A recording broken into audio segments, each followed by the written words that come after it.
Le président Modibo a d'être géré avec plus de doigté parce que j'ai rappelé tantôt qu'Attaher Aguili était de ceux qui ont refusé la sécession lorsque ça leur a été proposé en 1957 avec la création de l'OCRS contre l'indépendance. Donc on ne peut pas les accuser dès le départ de vouloir quitter le Mali. Ils voulaient garder les privilèges féodaux, le pouvoir à Dignet. Et dans le document, il y a le rapport du commandant de cercle de Gao dans son temps, notre père, père à son nom, Bakara Diallo, qui a fait une tournée. Il y a le compte rendu de ses entretiens avec Attaher Aguili. Le mécontentement a commencé à cause de cela. Maintenant, comment ça a été géré, c'est une autre chose. Donc, c'est resté jusqu'à la disparition d'Attaher Aguili. Maintenant, ses fils qui l'ont succédé, Zeid et Intala, n'avaient pas le même tempérament que lui. Et donc, il y avait un mécontentement qui s'est généralisé dans la zone. Et il y a eu une révolte contre l'État. Là, les avis divergent. Il semblerait que c'est un Goumé qui aurait tiré Naro. En un mot, l'étincelle a été mise au poudre. À partir de ce moment, le président de la République a estimé, c'est lui qui jugeait de cela en ce moment, qu'il fallait utiliser deux armes dont les États disposent.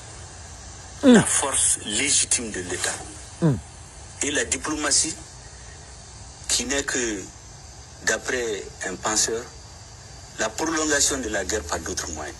Et donc il a chargé le capitaine Divis Ladjara, auquel il a donné les pleins pouvoirs pour remettre de l'ordre.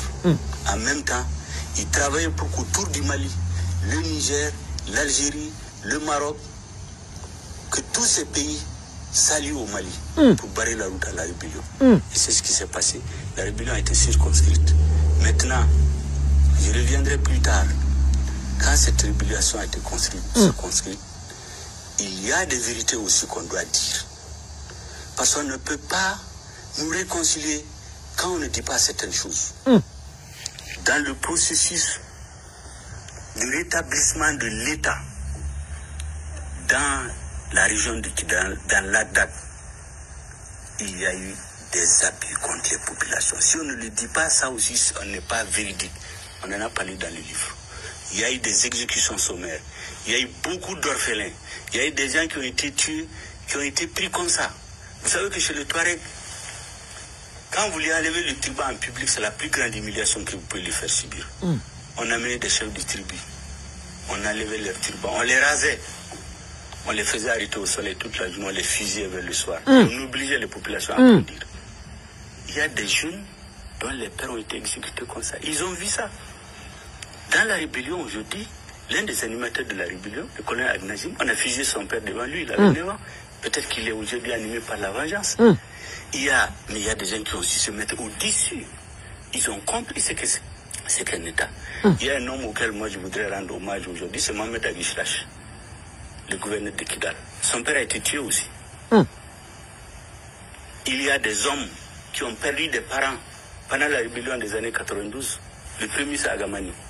Il aurait pu faire vengeance et se mettre dans la rébellion, mais ça n'a pas été le cas. Donc cette partie aussi, il faut qu'on la dise si on veut dire la vérité. On obligeait les Touaregs à parler et chanter en Bambara et en Bobo.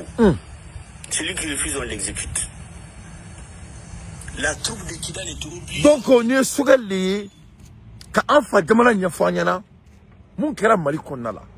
Bon, Alni, Kamouye, pourquoi Megani Raoula? Bon, Mami Meni do Jamana Kono, any Alana Kratia Malian to Wissika Baraka Nofe. Any Alana Kratia Malian Miseka Francis Ninkara Jamana Mina, depuis 1916, de 1916 à 1507, de 1507 à 1557, de 1557, de 1558, Ninkara Jamana Mina. MC qui Blake en 2025, ko o Jamana be France to Abu Toenka Dong, à que gouvernement Konala. L'historien qui a parlé de l'histoire, au betaka fo jamana secret service yana, conférence duranga djekulu la, kata fo jamana président yana, conférence duranga djekulu la. Au 2 semaines plus tard, quelques jours plus tard, au même moment où takulu bla karekono, ou luka boka jemeni balata, mami taraka to fo, ko gaina fo kama dileka fenga jamana. Malheureusement que la kousiga faut que vous disiez asimi gutaka.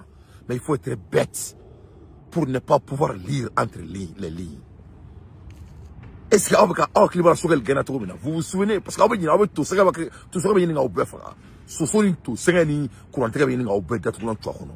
Est-ce qu'il y a de Sogel Gana Togomina? Sogel a l'envoi de Sogel, le renvoi de Sogel a été orchestré. Orchestré par la France et les alliés français qui sont dans l'administration. C'est que la transition. Word de Digna Bumako, il n'a pas de Tiganyaga. Le word de Kassakasai.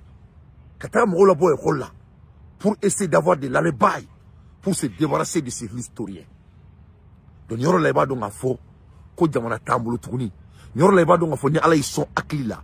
Ko ni malien demi meka espoir d'aérement, il bori bako la kabi. Ala se dinga kuma moko sife. Je vous ai parlé de Sogel, le leader. Sogel, le monsieur qui veut diriger le pays. Et Sogel, l'historien qui a fait le livre et de nous parler les enjeux de notre pays. Et Sogel qui est parti devant le monde et dire que la transition n'est plus la transition des Maliens. Que les cris des Maliens ont été volés. Que les cris des Maliens n'ont pas pu être exécutés. Et qu'on doit revenir aux cris de sa population. Donc, Sogel s'adressait à qui? Il s'adressait à la France. Qui est la France? Ça, c'est la transition de Assimi Goïta et ses autres. Comment Sadio Kamara ne peut pas s'assumer après avoir